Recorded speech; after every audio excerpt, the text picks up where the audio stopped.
वार्ता की नई धारा। हम बनेंगे आपकी आवाज। हम हैं हर कदम आपके साथ। अगर कहीं अन्याय हो रहा है, किसी का उत्पीड़न हो रहा है, कहीं भ्रष्टाचार है, तो हमें बताइए। हम आपकी आवाज सरकार तक पहुंचाएंगे, सोए हुए प्रशासन को जगाएंगे। हम बनेंगे आपकी आवाज, हर जुर्म पर होगी हमारी नजर। नमस्कार, रिसेंटली न्यूज़ में आपका स्वागत है। मैं वर्तिका सक्सेना। भारत सरकार ने बजट पेश किया है। लोगों की इस बजट पर नज़र टिकी हुई थी। रिसेंटली न्यूज़ के संपादक धनंजय कुमार वाजपेयी जी ने अर्थशास्त्रियों व व्यवसायी से बजट पर चर्चा की। तो आइए देखते हैं कितना खरा और कितना खोटा रहा बजट। भारत सरकार का आज बजट प्रस्तुत हुआ है और इस बजट में आम जनता के लिए क्या है, साथ ही इससे औद्योगिक विकास, शिक्षा और बेरोजगारी में कितनी राहत मिलेगी, किस प्रकार से औद्योगिक विकास होगा, किस प्रकार से शिक्षा में प्रगति होगी और किस प्रकार से बेरोजगारी में लोगों को राहत मिलेगी, इस विषय पर तथा बजट पर क्या अर्थशास्त्रियों का दृष्टिकोण है, इस पर हम चर्चा करने के लिए यहाँ एसएस कॉलेज के प्रोफेसर अनुराग अग्रवाल जी से बात कर रहे हैं। आज हमारे साथ में उपस्थित हैं प्रोफेसर अनुराग अग्रवाल जी। आपका हमारे चैनल में बहुत बहुत स्वागत है। जी धन्यवाद। आप जो आज बजट प्रस्तुत हुआ है भारत सरकार का, इसको किस दृष्टि से देख रहे हैं? देखिए, पहले मैं बताना चाहूँगा कि ज़्यादातर लोग जो समाज के लोग हैं या जनता है, जब भी कोई बजट डिक्लेयर होता है तो वह देखती है कि हमारे लिए क्या चीज़ सस्ती हुई, हमें डायरेक्ट क्या बेनिफिट हुआ। जबकि वास्तव में बजट केवल किसी व्यक्ति विशेष को या व्यक्तियों को लाभ पहुंचाने के लिए नहीं बनाया जाता। बजट का मुख्य उद्देश्य होता है देश की अर्थव्यवस्था को मजबूत करना, देश के अंदर जितनी भी जनता है उन सबको एक मुफ्त लाभ पहुंचाने के उद्देश्य से बजट बनाया जाता है। तो सभी वर्गों को एक साथ लाभ हो जाए, संभव नहीं होता है। नागरिकों के एक वर्ग को ऐसा लगता है कि हमारे लिए कोई लाभ नहीं मिला, कुछ वर्गों को लगता है कि हमारे लिए फ़ायदा हुआ। लेकिन बजट का उद्देश्य ये होता है जो सबसे ज़्यादा निम्नतर वर्ग है, जो कमज़ोर वर्ग है, सीमांत वर्ग है, उसका किसी प्रकार से कल्याण हो, वो ऊपर उठे। तो बजट देश की मजबूती को ध्यान में रखते हुए अर्थव्यवस्था के विकास को बढ़ाने के लिए और गरीबों को उत्थान के लिए बनाया जाता है। यदि इस प्रकार का बजट है तो बजट हमेशा अच्छा कहलाता है। लेकिन बजट से सभी लोग संतुष्ट इसलिए नहीं हो सकते कि मध्यम वर्ग की अपनी इच्छाएँ होती हैं, कुछ वर्ग की अपनी इच्छाएं होती हैं, उन सबको ध्यान में रख करके सबकी पूर्ति की जा सके यह संभव होता है। ये जो प्रस्तुत बजट आया है, जिसको हम 7 डायमेंशियल या सप्तऋषि बजट के नाम से भी जान रहे हैं, इसका उद्देश्य 7 दिशाओं में विकास को बढ़ाना है। कुल मिलाकर के अगर बात कही जाए तो ऐसा लगता है बजट में हमने जो 7 दिशाओं की बात की है वो किसी भी देश की अर्थव्यवस्था के लिए और विकास के लिए आवश्यक है। जैसे कोई भी विकास बिना इंफ्रास्ट्रक्चर के नहीं हो सकता है, तो यहाँ पे बजट में इंफ्रास्ट्रक्चर को मजबूत करने के लिए बात की गई है। और युवाओं की सबसे बड़ी समस्या है बेरोजगारी, जिसकी चर्चा अभी आप कर भी रहे थे। तो युवाओं के लिए रोजगार के जो नवीन क्षेत्र हैं उन्हें खोलने की बात की गई है, जैसे आर्टिफिशियल इंटेलिजेंस है या कंप्यूटर के क्षेत्र में बहुत सारी चीज़ें हैं, 3D प्रिंटिंग वगैरह है। तो इन सब में युवाओं को रोजगार देने की बात की गई है। और कृषि के क्षेत्र में इन्होंने बात की है कि हम स्टार्टअप वगैरह शुरू करेंगे, कृषि को पहले से ज़्यादा लोन देंगे। इसका मतलब कृषि क्षेत्र में सरकार ने रोज़गार की संभावनाएं देखी हैं और ये बहुत ज़रूरी है, क्योंकि अगर हम कृषि में रोज़गार नहीं देते हैं तो गांव का पढ़ा लिखा बच्चा शहर की ओर माइग्रेट होता है, जिससे असंतुलन पैदा हो जाता है और जनसंख्या शहरों में बढ़ने लगती है, गाँव खाली होने लगते हैं। तो ये एक अच्छा प्रयास है कि कृषि के क्षेत्र में एक फंड बनाया गया है प्राइम मिनिस्टर के नाम पर, और उस फंड के द्वारा कृषि के विकास के लिए काम किया जाएगा। कृषि क्षेत्र में, ग्रामीण क्षेत्रों में स्टार्टअप शुरू करे जाएंगे। ये एक अच्छा प्रयास है। दूसरे, स्वस्थ जनता ही मुख्य शक्ति होती है हमारा, तो उसके लिए कोरोना वैक्सीन को लेकर के काफ़ी बड़ा फंड बनाया गया है और कोरोना वैक्सीन देकर के लोगों के जीवन की रक्षा की बात की गई है। इसके अलावा एक इन्होंने और तो मैं देख रहा हूँ बजट के अंदर बात की है कि जो शौचालय है वो घर घर जा कर के जिन घरों में शौचालय नहीं है वहाँ पे और कई करोड़ शौचालय बनाने का लक्ष्य रखा गया है। तो ये सब चीज़ें स्वास्थ्य को लेकर के और स्वच्छता को लेकर के एक अच्छा प्रयास किया गया बजट के अंदर। तो कुल मिलाकर के बजट एक ऐसा बजट है जिससे विकास की दर बढ़ेगी और भारतीय अर्थव्यवस्था को मजबूती मिलेगी। लेकिन हाँ, कुछ लोग ये भी कह सकते हैं कि जैसे गैस के दाम नहीं घटाए गए हैं, पेट्रोल डीजल के दामों में कोई कमी नहीं आई है, तो एक आम जनता ये चाहती है पेट्रोल सस्ता हो, डीजल सस्ता हो, गैस सस्ती हो, खाने पीने का सामान सस्ता हो, तो वो चीज़ इस बजट में दिखाई नहीं दी है। और एक राष्ट्रीय स्तर पर अगर हम सोचें, एक अर्थशास्त्री के रूप में सोचें, तो कीमतों को घटाना कभी भी किसी अर्थव्यवस्था के लिए बहुत अच्छा नहीं होता है। कीमतों पर थोड़ा थोड़ा नियंत्रित जो है विस्तार होना चाहिए, क्योंकि हल्की हल्की बढ़ती हुई कीमतें लाभों में वृद्धि करती हैं। अगर थोड़ा सा आटा महंगा है तो उसका फ़ायदा अंततः किसान तक पहुंचता है, केवल इंडस्ट्री तक नहीं पहुंचता है। तो कीमतों में वृद्धि थोड़ी सी अगर होती है तो बुरी नहीं होती है, लेकिन एक आम आदमी तो यही चाहता है कीमतें अगर बढ़ी हैं तो घटें। उस दृष्टिकोण से चीज़ें अभी हम नहीं कह सकते हैं कि आम आदमी को कोई राहत इसमें दिखाई दे रही है, लेकिन कुल मिला के बजट दूरगामी है तो देश के लिए अच्छा होगा। आयकर की दृष्टि से भी इन्होंने अब स्लैब 7 लाख तक कर दिया है, 3 लाख तक कर दिया है, तो वहाँ भी एक आम आदमी को इस दृष्टि से राहत मिली है कि जो लोग इनकम टैक्स पे ही थे उनको बहुत दिन से उनकी इच्छा थी, पिछले बजट में भी इच्छा थी कि हमको छूट मिले, वो इस बार उनकी इच्छा पूरी हुई। रेलवे की में किसी प्रकार का कोई वो नहीं किया गया है, ना तो किराए पे कोई छूट दी गई है, और जो सीनियर सिटीजन थे उनको भी छूट दी जाती थी, जिसको पिछले उसमें बंद कर दिया गया। इसमें भी रेलवे का कोई ऐसा नहीं आया जिससे कि आम जनता को कोई लाभ पहुँचे। देखिए, रेलवे एक ऐसा सेक्टर है जो केंद्र सरकार के अंदर चलने वाले उद्यमों में लाभ में चल रहा है।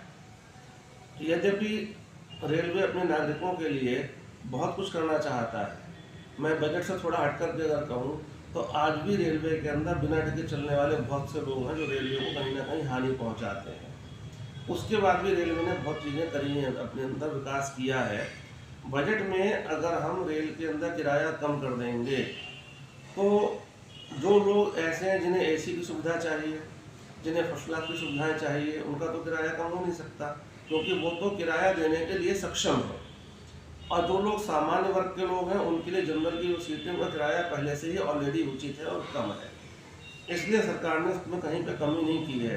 लेकिन इसका एक पक्ष और भी है, और वो पक्ष ये है कि रेलवे के अंतर्गत जो सुधार किए जा रहे हैं उसको बहुत बड़ा इन्वेस्टमेंट गवर्नमेंट कर रही है। जैसे बुलेट ट्रेन चलाने की बात भी की गई है, ट्रेनों में सुविधाएं भी बढ़ाई गई हैं, ट्रैक बदले जा रहे हैं, नई ट्रेनें शुरू की जा रही हैं। तो अगर हम किराए को कहीं कम करते हैं तो ऐसा करने से एक तरफ तो रेलवे पे विनियोग बढ़ रहा है, दूसरी ओर रेलवे की आमदनी घट रही है, जिससे आर्थिक दृष्टि से थोड़ा सा प्रॉब्लम या असंतुलन हो सकता है। इसलिए सरकार ने इस बात को ध्यान में रख कर रेलवे में विनियोग तो बढ़ाया है, लेकिन रेलवे के किराए को नहीं घटाया है। लेकिन आम दृष्टि से या आम आदमी दृष्टि से यही होता है, आम आदमी ये चाहता है किराया कम हो जाए, मुझे फ़ायदा हो जाए। लेकिन दूसरी ओर सरकार किराया कम कर देगी तो रेलवे की आमदनी घट जाएगी, जबकि रेलवे पे विनियोग लगातार बढ़ा रहे हैं, उसके अंदर लगातार निवेश करके चीज़ों को सुधार रहे हैं। विश्व स्तरीय सुविधाएं भारतीय रेलवे में देने का प्रयास चल रहा है, तो इस कारण से शायद बजट में किराए को नहीं घटाया गया। तो अभी जो बजट प्रस्तुत हुआ है गवर्नमेंट के द्वारा जो प्रयास किया गया, इसमें इस बजट को आप 10 में से कितने नंबर देना चाहेंगे? देखिए, 10 में से मैं ऐसे कम से कम 8 से 9 तक नंबर दूंगा, क्योंकि मैं राष्ट्रीय दृष्टि से अगर सोचूं, एक समग्र दृष्टि से सोचूं, तो कुल मिलाकर ये जो बजट है विकासात्मक है। हमारे विकास की दर बढ़ेगी, युवाओं के लिए रोजगार बढ़ेगा, कृषि की उन्नति होगी, क्योंकि हम खाली इंडस्ट्री को उन्नत करके अपने को मजबूत नहीं कर सकते। हमारा देश आज भी कृषि प्रधान देश है। कृषि की उन्नति होगी, गाँव में समृद्धि बढ़ेगी, हमारा आधारभूत संरचना जो है वो मजबूत हो रही है। तो कुल मिलाकर के मैं मानूंगा बजट एक विकासात्मक बजट है, और इसको 10 में से 8 से 9 तक नंबर दिए जा सकते हैं। धन्यवाद अनुराग अग्रवाल जी, आपके द्वारा बताया गया कि 10 में से 8 और 9 नंबर तक दिए जा सकते हैं, और साथ में ही इन्होंने कहा कि राष्ट्रीय दृष्टि से देखा जाए तो ये बजट राष्ट्र के हित में है, और व्यक्ति विशेष के लिए बजट का निर्माण नहीं किया जाता है।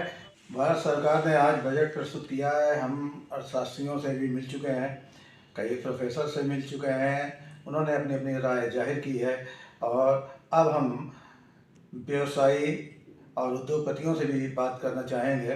तो हमारे साथ में रोहित सिंघल जी हैं, जो यहाँ के शाहजहांपुर के प्रतिष्ठित व्यवसायी हैं, उद्योगपति हैं और ग्रैंड आर्क होटल के चीफ डायरेक्टर भी हैं। तो रोहित सिंघल जी, आपका विशेष स्वागत है हमारे चैनल में। धन्यवाद वाजपेयी जी। मैं जानना चाहता हूँ कि जो आज भारत सरकार ने बजट प्रस्तुत किया है, तो आपकी निगाहों में यह बजट कितना सार्थक है और राष्ट्र के निर्माण में इससे या इसके भविष्य में क्या इसका परिलक्षित होगा, क्या लाभ इसमें दिखाई पड़ेगा?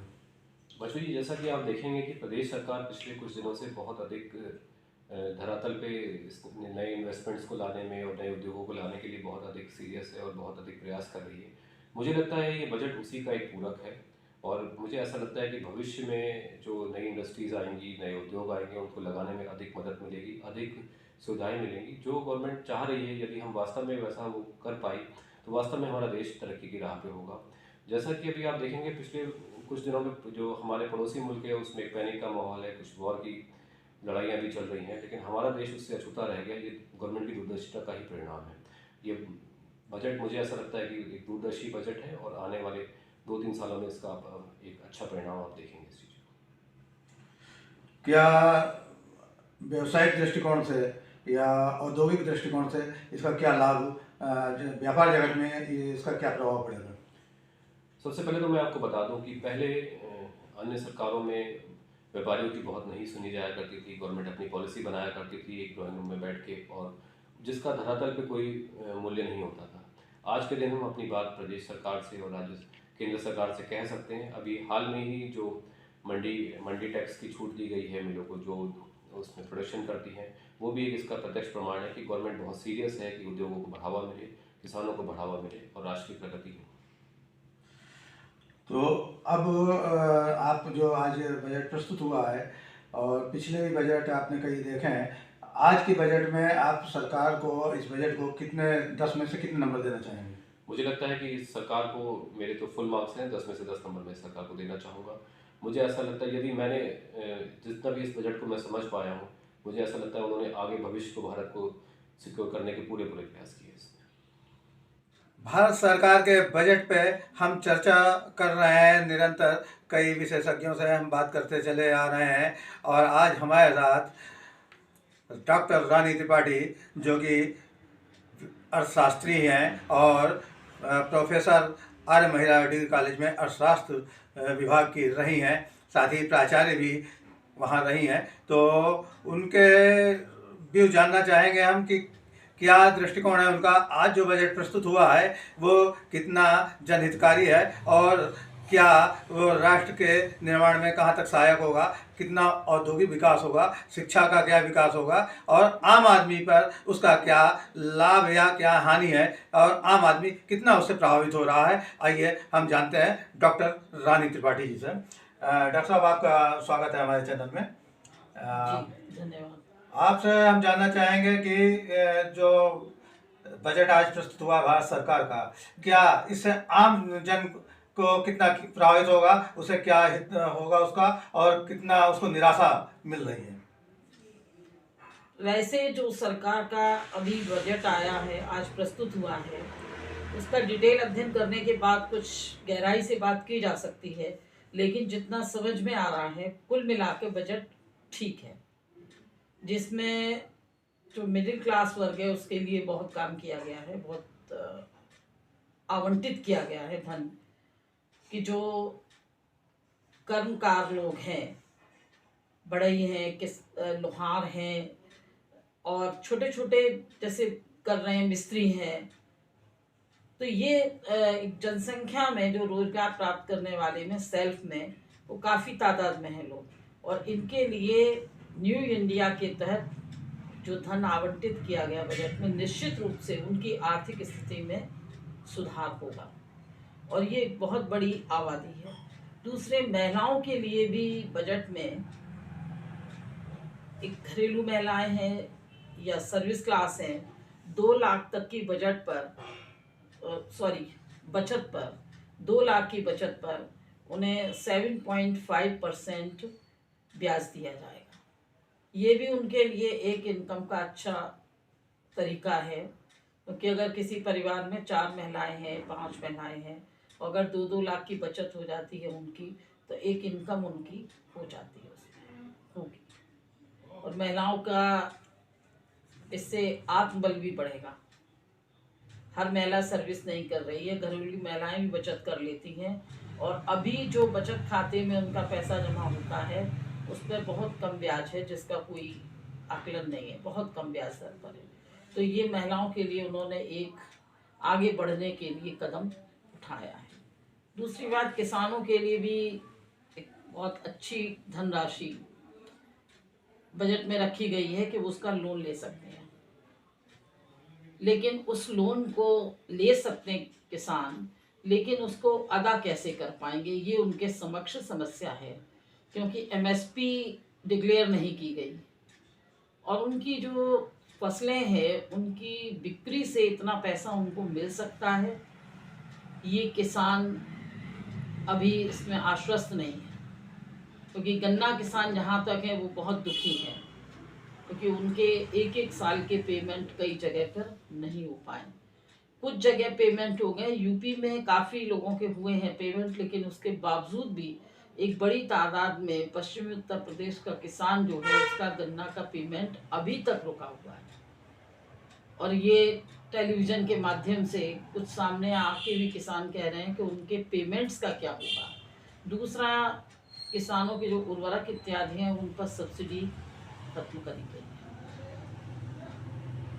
एक दृष्टि से लगता है कि सरकार को ये लगा है कि जो बड़े किसान हैं उनको सब्सिडी का लाभ ज़्यादा मिलता है, लेकिन वो खत्म सबके लिए की गई। छोटे किसान के लिए तो ठीक है, छोटे किसान के लिए सब्सिडी रखनी चाहिए थी कि इतना भूमि जिनके पास है अगर वो खरीद करते हैं तो उनको सब्सिडी मिलेगी, लेकिन सब्सिडी खत्म है। उसकी जगह लगता है कि किसान सम्मान निधि जो है वो दे रही है सरकार। हो सकता है उनकी बजट बनाते समय इसको दृष्टिगत किया गया हो कि किसान को हम सम्मान निधि भी दे रहे हैं। किसानों की एक तो फसल उगाने की समस्या है, फिर उसको बचाने की समस्या है, क्योंकि किसानों की स्थिति के लिए सरकार ने कुछ नहीं किया। देश की रीढ़ है किसान।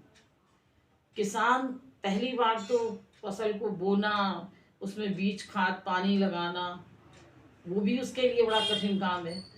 औद्योगिक घराने जो हैं या उद्योगपति हैं अपने वस्तु की कीमत तत्काल बढ़ा लेते हैं, लेकिन किसान ऐसा करने में सक्षम नहीं होता। उत्पादक जरूर है, वो उत्पादन करता है, लेकिन उसे वो मूल्य मिल नहीं पाता जो उसे मिलना चाहिए। फायदा मिलता है, बिचौलियों को मिलता है, बड़े बड़े व्यापारी हैं जो भंडारण करते हैं उनको मिलता है, लेकिन किसान के लिए ऐसी कोई व्यवस्था नहीं है। अगर भारत जैसे देश को हमें आगे बढ़ाना है तो किसानों के लिए बहुत बड़े पैमाने पर सुविधाएं सरकार को देनी पड़ेगी। आप महिला भी हैं और महिला होने के नाते जो किचन की समस्या है उसको आप समझते हैं, किचन का बजट। तो जहाँ तक मुझे ये महसूस हो रहा है कि किचन के लिए कोई ऐसा सरकार की तरफ से कदम नहीं उठाया गया, इसके विषय में आप क्या कहना चाहेंगे? हाँ, सरकार ने किचन के लिए तो कोई नई कदम उठाए हैं, खासतौर पर रसोई गैस, क्योंकि अब गृहिणियों के पास में कोई विकल्प नहीं है। लकड़ी भी नहीं है, पहले लकड़ी से भोजन बन जाता था, अब लकड़ी भी नहीं है, वो भी इतनी महंगी पड़ती है कि गैस से कम नहीं पड़ेगी। तो जो गरीब वर्ग की महिलाएं, उनके लिए बड़ी मुश्किल है कि वो कैसे किचन को चलाएं। जिनकी ज़्यादा इनकम है उनके लिए तो कोई बात नहीं है, अपना चला ही रहे हैं, लेकिन जो गरीब है उसके लिए मुश्किल है कि वो कैसे पूरा करे इस काम को। कहाँ से इस ईंधन की समस्या है, और खाद्य पदार्थ सारे बहुत महंगे हैं। 200 रुपये लीटर में तेल है, खाद्य तेल, खासतौर पे सरसों का तेल जिसे ज़्यादा उपयोग किया जाता है, और इस समय आटा भी 40 रुपये किलो मिल रहा है, पैकिंग का 50 रुपये किलो है। तो ऐसी स्थिति में सब्जियां तो अब इस समय सर्दी का मौसम है, चलो ये तो फसल के हिसाब से चलती रहती हैं, लेकिन इन चीज़ों पर बहुत ज़्यादा पैसा जाता है। ये चीज़ें बहुत महंगी है और आदमी कह नहीं सकता। इसमें सबसे ज़्यादा मिडिल क्लास परेशान है, और बिल्कुल जो गरीबी की रेखा के आसपास हैं उनकी भी स्थिति बड़ी ख़राब है कि वो कैसे करें। कई बार महिलाओं के सामने ये संकट उत्पन्न हो जाता है कि वो कैसे करें, कैसे चलाएं अपने घर को, समाज में अपने बच्चों को भी पढ़ाना है, उनको भी देखना है, तो उनके लिए कुछ इसमें नहीं किया गया करें। कम से कम रसोई गैस पर सब्सिडी ना सही तो ऐसे सिलेंडर को 500 रुपये से ज़्यादा नहीं होना चाहिए, क्योंकि जैसे महंगाई सब चीज़ों पर बढ़ रही है तो गैस पे कम करना चाहिए। ये आम ज़रूरत की चीज़ है। डॉक्टर साहब, ये जो आयकर है, आयकर में छूट दी गई है, उसको किस प्रकार से लेती हैं? इनकम टैक्स में एक जादूगरी की गई है। छूट दिखाई देती है लेकिन वास्तव में जब रिटर्न दाखिल करेगा तो छूट नहीं मिल पाएगी, क्योंकि छूट में अगर छूट दे का प्रयोग करेगा आदमी, उसकी सुविधा लेगा, तो और छूटें जो पहले मिलती थी पुराने बजट के हिसाब से वो उसको नहीं मिलेंगी। 7 लाख तक उसके कोई इनकम टैक्स नहीं देना है, लेकिन साथ में जो बचतें होती थी, जैसे LIC में पैसा लगाया है, हाउसिंग लोन का है या मेडिक्लेम है, इन पर जो पैसा लगाता था तो उस पर भी उसे रिबेट मिलती थी। अब वो रिबेट नहीं मिलेगी, 7 लाख तक टैक्स फ्री रहेगा। ये देखने में तो लगता है, लेकिन वास्तव में इसमें लाभ उतना नहीं मिलेगा जितना पुराने बजट के हिसाब से जब इनकम टैक्स रिटर्न फाइल किया जाता था उसमें लाभ की मात्रा ज़्यादा थी। धन्यवाद। तो ये डॉक्टर रानी त्रिपाठी जी हैं, इन्होंने जहां एक अर्थशास्त्री होने के नाते बताया कि किस प्रकार से ये बजट जो है वो जनहितकारी है, लेकिन दूसरी तरफ महिला होने के नाते ये भी बताया कि जो महिलाओं की पीड़ा है, जो किचन की समस्या है, किचन का बजट जिस प्रकार बिगड़ रहा है, उस दर्द को भी इन्होंने बयां किया। इसी प्रकार आप जुड़े रहिए और देखते रहिए न्यूज़ 20।